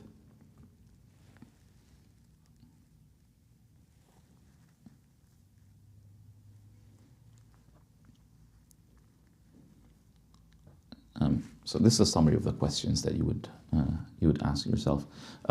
One thing also very important, challenges are not always about arguments or proofs. Sometimes you may challenge the definition, how the author defines something. A main principle that we studied in traditional studies is that I'll say it in Arabic, I'll translate it. الحكم على الشيء فرع عن تصوره. Your predication, your judgment about something is dependent upon how you conceive it. And the moment you change your conception of it, the moment the ruling will change. And this is a principle that you can benefit in your life. Whatever judgment, whatever position you take with or against something, it relies primarily, it's the foundation of it, on how you see it, your perception, the perspective from which you approach something. So الحكم على الشيء فرع عن تصوره. And it also means that we don't delve in judgments and opinions before knowing what we're judging. Before we predicate a predication, we need to understand the subject before we associate a predicate to it. الحكم على الشيء فرع عن تصوره. Memorize this principle, it will benefit you in your life. Any judgment, any stance, any position, any opinion you have upon anything, whether you realize it or not, it depends on how you see that thing, on how you view it, on how you understand it, on how you conceive it. And the moment you change anything in how you conceive it, any perspective, it becomes it's like a whole new thing, something completely fresh. And then this notion, they use it even in psychology and in therapy, it's something called reframing. I explained that in the event that we had on at ISOA on mental health. I gave an example of that, of how reframing is used in therapy. Right? And reframing is someone has attached a certain, because reframing is about, our emotions are very related to, I know this is a completely different subject, but it's important. Our emotions are related to not the actions that we experience or the events that we experience, but how we judge them. Right? So we cannot control the actions, but the emotions, there are certain underpinnings of the emotions. I gave an example of a real case scenario that happened with a friend of mine who's a therapist in Egypt. And a young boy scratched his father's new car, not accidentally, deliberately. So the father went into the child's room, searched for the favorite toy, and then they smashed it, threw it out of the window. So the child said, "Oh, my father hates me." And then that became the lens through which they read every decision of their father throughout their life. He hates me. So then during the therapy session, the therapist said to the young man, he said to him, in what you narrate, there's a fact. The fact are the events. Your father went into your room, took your favorite toy, smashed it. He hates me, that's what you've attached to the event. That's your own interpretation of it. Right? So you could say he did that because he hates you. That's a possibility. Another possibility, he did that because he has an anger management problem. He could not control himself. He wanted to say, what you have done hurted me so much, but he just doesn't know how to say it. Not because he hates you per se. Right? It doesn't justify what he has done, but it also means that he doesn't necessarily hate you. Right? So emotions are dependent upon how we judge events. You experience an event, you judge it, your emotion will follow your judgment. So the moment you change the perception and the judgment changes, then the emotion changes. Leave the emotions aside, come back to textbooks. The way you understand something, then your judgment will follow from how you understand it. Same thing for the author that you're reading. The way they define something, the way they're going to have an opinion about it, right? So it's not always that we can, challenges or debates are not limited to opinions. They can apply to how authors define things, right? So you can agree with the definition or you can disagree with the definition. Some definitions are accurate, other definitions are fallacious. We always think that fallacies only apply to reasoning. Fallacy can apply to definitions as much as it can apply to reasoning. Right? And then sometimes you would realize that you may accept a definition, but you don't accept the argument. And this happens a lot between Muslim theologians, and people misinterpret their debates. You find a great Ash'ari theologian, Imam al-Razi, whom another theologian, Imam al-Amidi, always challenging al-Razi, always debating with al-Razi in his books. Right? And people would often think that they disagree, then they disagree on creed. No, it's just that Amidi disagrees with al-Razi, saying, I can bring better arguments than your arguments. So it's not a fundamental disagreement about what to believe, it's more of a how to prove what we believe, what we both believe. So you can disagree with someone in the argument, but you agree with them in the position, and that stems from because you both have the same conception of what you're both defending. Right? So we both can agree on the concept, but we take different approaches on how to prove it. Yeah? And it's very important, Sayyid Sharif, that we mentioned his name. He mentioned something about how can we tell if there's a disagreement. There's a process in our tradition called tahqiq al-manat, which is you go through a process in which you need to know what is the topic of disagreement and whether the two who disagree with each other address the same topic from the same perspective. You find someone who's, let's say, this mic device, right? Someone may say, oh, this is good, and someone may say, it's terrible. Are they in a disagreement? Not necessarily. Someone says good, meaning value for money. The other says terrible because they're comparing it to something that is much more advanced. So they're not necessarily in disagreement. Because if you tell that person who says it's terrible, if you tell them, well, it's priced X, Y, and Z, what do you think? Oh, that's fine, because this quality with this price is good. So they are not in actual disagreement with the first person. So for two people to be in disagreement, not only that they have opposing views about the same topic, but it has to be the same perspective from which they approach that same topic. Most of the fights that happen on social media today, because someone is saying something and people don't realize necessarily the perspective from which they're addressing that thing. Right? And then they get into these disagreements. Meanwhile, often they're not in actual disagreement. They're just approaching the same thing from different perspectives. So this is important to keep in mind when you read textbooks and you want to take a position to agree or disagree.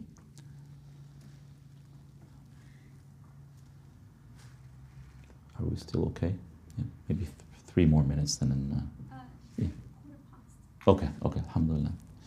Then we would, allow that for the Q&A, and then we can move to the other side if you guys want,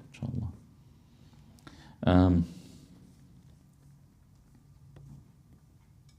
There's something I mentioned before going through these remaining slides, but there's something I remembered, a very interesting example.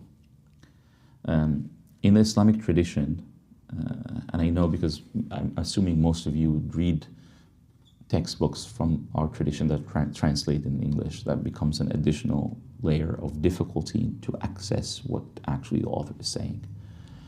But I just want to give you an example of how scholars in tradition, they're very subtle in how they make implications and how they say things.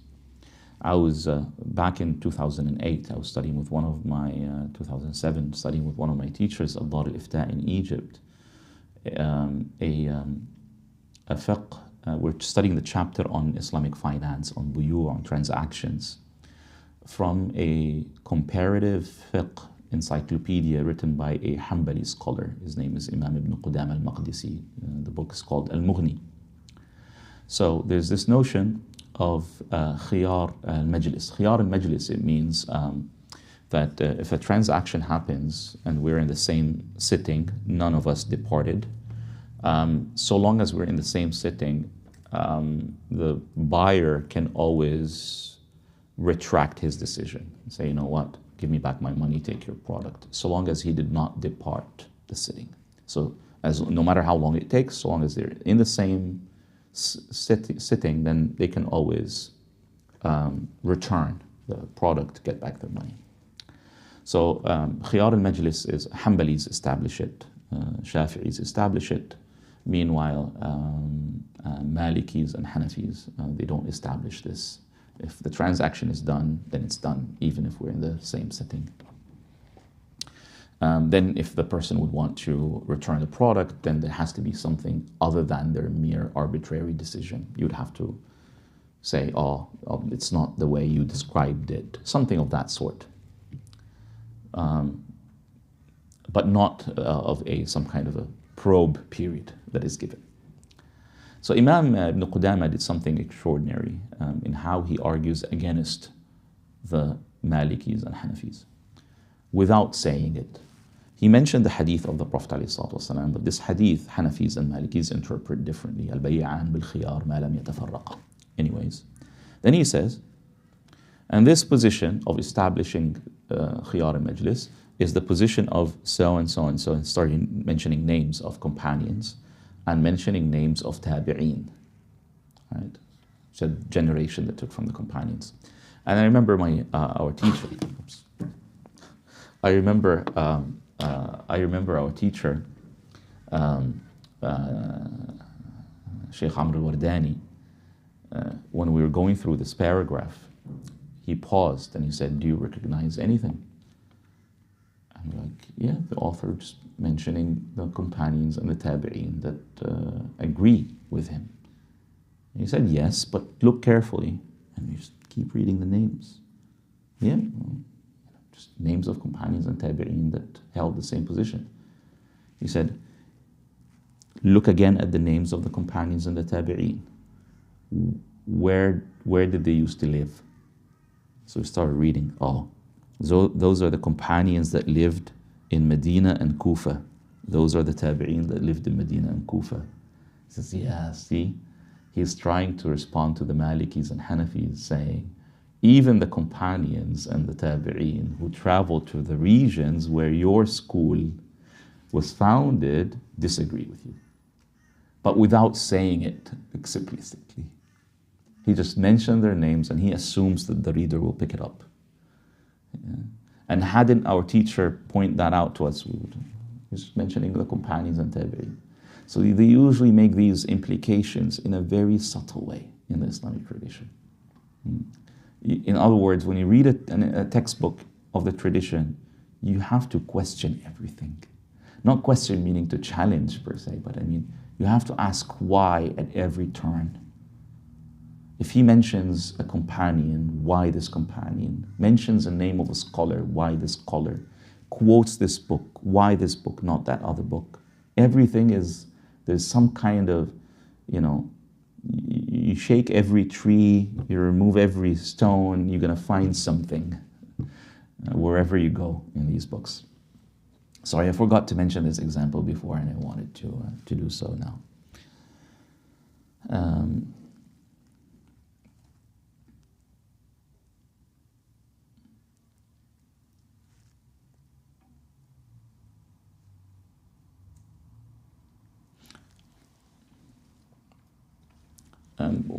Two more things very quickly. One, just as we mentioned with the highlights, you can devise a system. You can also devise a system of annotations. And this is just a suggestion. So every time you find a definition, you can put like a small d. Every time the author raises a question, put the letter Q next to the, you know, on the margin. Every time he introduces an evidence, put the letter E. An objection, put an O, reference, put an R, and just in the beginning of your book, you know, put in a table, put your reference of this system.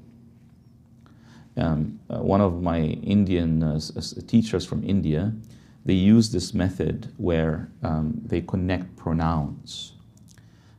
So they use this with numbers, right?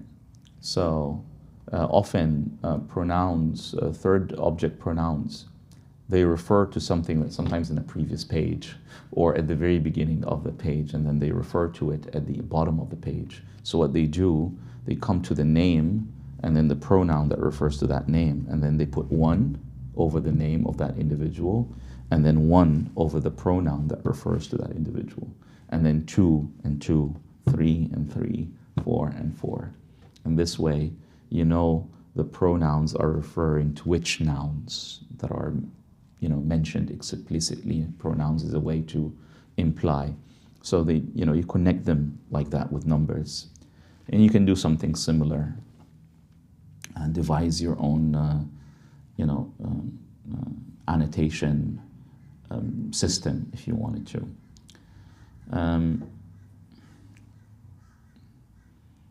Lastly, I think the best way to hone all of what we mentioned is approach the book as if you're going to be a commentator of that book. You're going to be you're going to explain it, right? Whether you actually explain it or not, it's something else.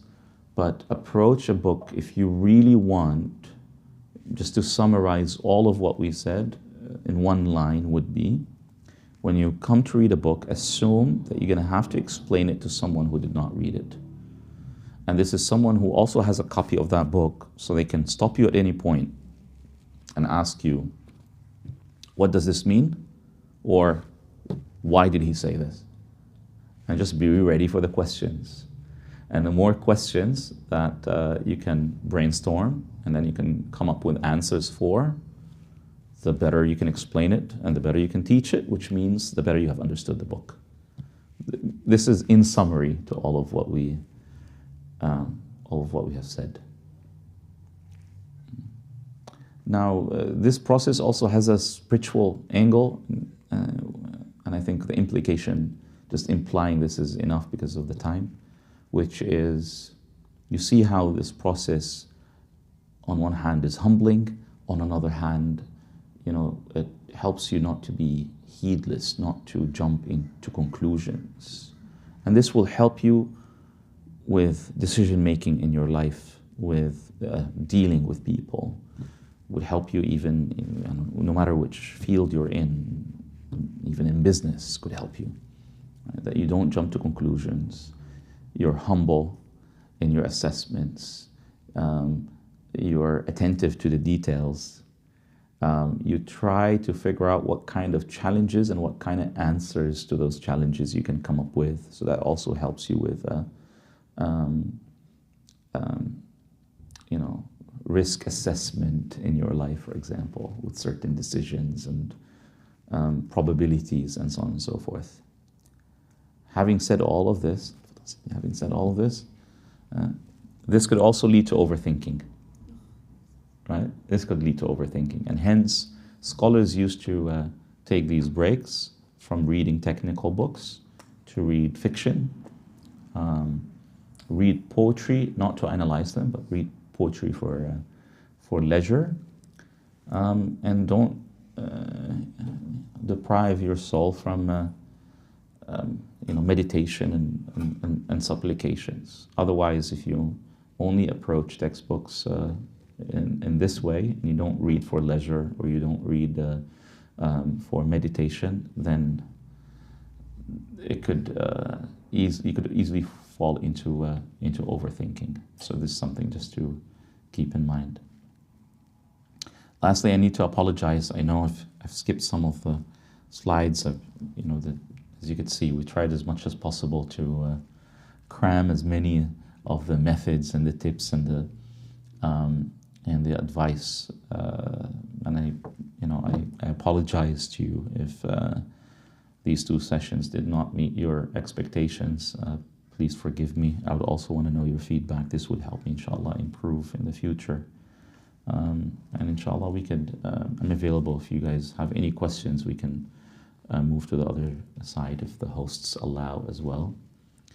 And yeah, alhamdulillah.